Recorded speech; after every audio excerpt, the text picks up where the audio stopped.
Hi, I'm Dr Locher, and I'm from the Department of Social Sciences. I teach sociology.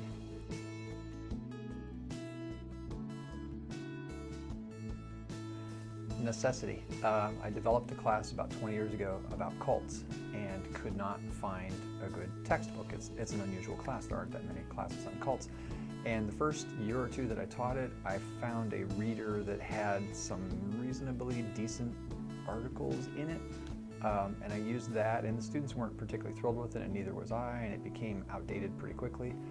And so about 15, 16 years ago, I just switched the class over to no textbook and just gathered, articles and readings and book chapters from all over. And of course now it's much easier. There's more on the internet than there was then, so that sort of started it. So that class has had no assigned textbook for at least 15 years now.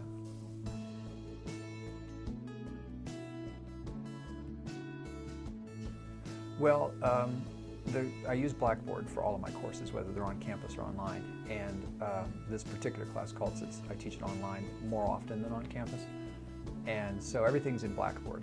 And so it's really easy to constantly update, because I don't have to try to find an entirely new textbook. Since there is none, I can just zap in and out, new videos for old, new articles for old, that sort of thing. And I mean, a few of the things that I started off with 18 or 20 years ago are still part of the course because they were so good, but of course now they're historical.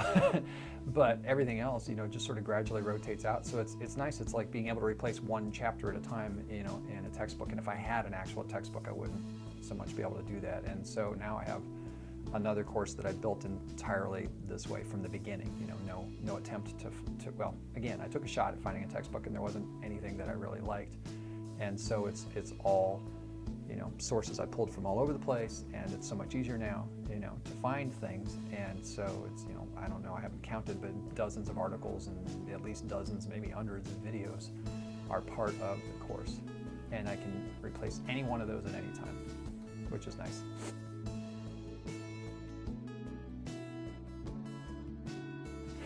Triumphs and struggles. Well, the struggle is finding good materials. It takes a lot more, if it's a very traditional class and you want a very traditional textbook, you order, several or from different publishers, you take a look, you pick the one you like the best, and then from that point on you build the class around the book. When you're doing it, bits and pieces like this, the triumph is you come across some really great stuff, and like I said a minute ago, you can update it easily at any time.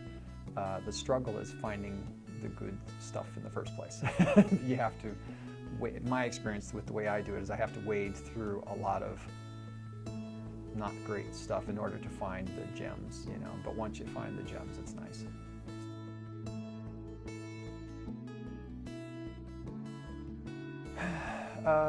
No, not really. I have not had any students complain and say, I wish there was a textbook for this class. In fact, I usually, in evaluations, will get comments along the lines of, I really enjoyed the readings, or, some of the videos were great, or that kind of thing. And again, to not sound like a broken record, but if there's one in particular that doesn't resonate with students or doesn't work for whatever reason for the class, it's super easy to just not use that particular item again in the future. So the flexibility, I think, makes up for it.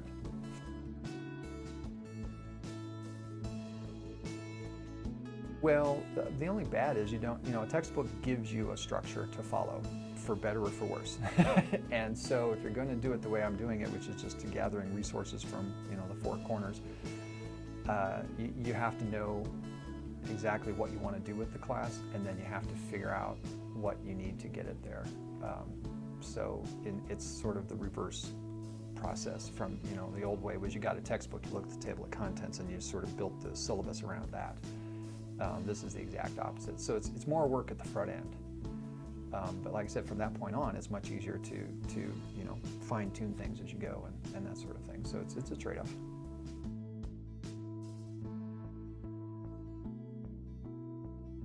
Other than the time spent finding the resources, I don't think anybody should worry about.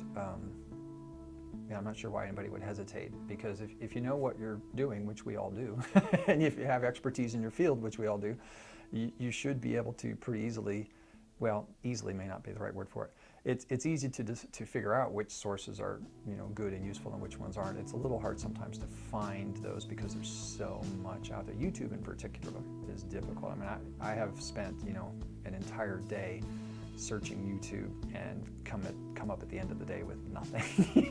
So nothing useful, I should say. So it's more work than just choosing a textbook, but from that point on, I think the advantages definitely outweigh the disadvantages for students and for the instructor.